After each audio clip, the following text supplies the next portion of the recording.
ப்ளீஸ்மா போதுமா அழாதம்மா இதுக்கப்புறம் அப்படிங்கிற மாதிரி தான் நமக்கு காவேரியை பார்த்தாலே சொல்ல தோணுது. ஏன்னா கிட்டத்தட்ட ஒரு 3 வாரம் ஆயிடுச்சு.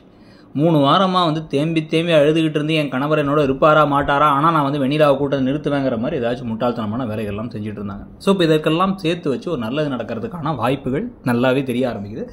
ஒரே சமயத்தில் பேரலல் கட் மாதிரி இந்த பக்கம் ஒன்று இந்த பக்கம் ஒன்றுன்னு விஜய் காவேரி என்ன சொன்னாங்கன்னே தெரியாமலே, ஆனால் அதே விஷயத்த நிவின்கிட்டையும் குமரன்கிட்டையும் வந்து நாங்கள் வந்து பிடிக்காம தான் திருமணம் செஞ்சோம் ஒரு சந்தர்ப்ப சூழ்நிலையால், ஆனால் பணத்தை பற்றி பேசல. ஆனால் அதுக்கு பிறகு வந்து எங்களுக்குள்ளே பிடிச்சி போயிடுச்சு, அவள் இல்லாமல் என்னால் வாழ முடியாது, எனக்கு அவ்வளோ காதல் வந்துருச்சுங்கிறது தான் வந்து சொன்னது. அதே மாதிரி அதே விஷயத்தை இவங்க அக்கா கிட்ட கங்கா கிட்ட காவேரி சொன்னது எல்லாமே ரொம்ப நல்லா இருந்துச்சு.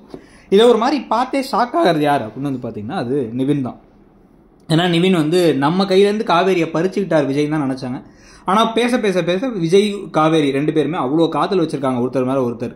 இந்த வெண்ணிலாங்கிறதெல்லாம் சும்மா வந்து இப்போதைக்கு வந்து இவருக்கு ஒரு குற்ற உணர்ச்சி இருக்கிறனால அந்த பொண்ணை வந்து சரி பண்ண நினைக்கிறாரே தவிர அந்த பொண்ணு மேலே இப்போ காதல்லாம் இல்லை, அதெல்லாம் முன்னாள் காதல் மறைஞ்சு போயிடுச்சு அப்படிங்கிறத அவர் புரிஞ்சுக்கிட்டு இந்த சமயத்தில் காவேரி இவர் வீட்டுக்கே வரல, என்ன நடக்குதுன்னு ஒன்றும் புரியல, ஃபோன் பண்ணல, சரி ஓகே நம்ம பேசாமல் இந்த சந்தோஷமான நினைவுகளோட கிளம்பி போயிடலாம், ஊரை விட்டு கிளம்பி போயிடலாம், வீட்டை விட்டு கிளம்பி கொடைக்கானலுக்கே போயிடலான்னு ஏதாவது பிளான் பண்ணிட்டு இருக்கும் போது நிவின் பாதியிலே பார்த்து உண்மையை சொல்லி அவர் உன் மேலே அவ்வளோ காதல் வச்சிருக்காரு. வெண்ணிலா வந்து இப்போதைக்கு வந்து அவர் பார்த்துக்கணும்னு நினைக்கிறாரு தவிர ரெஸ்பான்சிபிலிட்டி எடுத்துக்கிறாரே தவிர அவர் காதல்லாம் இல்லை, அவருடைய காதல் முழுக்க உன் மேலே தான் இருக்குது. நான் முன்னாடிலாம் கோவப்படுவேன், அவர் சரியான ஜோடியில் நினைப்பேன், ஆனால் அவர் சரியான ஜோடி தான் அப்படிங்கிற மாதிரி நிவின் வாயில சொல்லி காவேரி கன்வின்ஸ் ஆனால் நல்லாயிருக்கும்.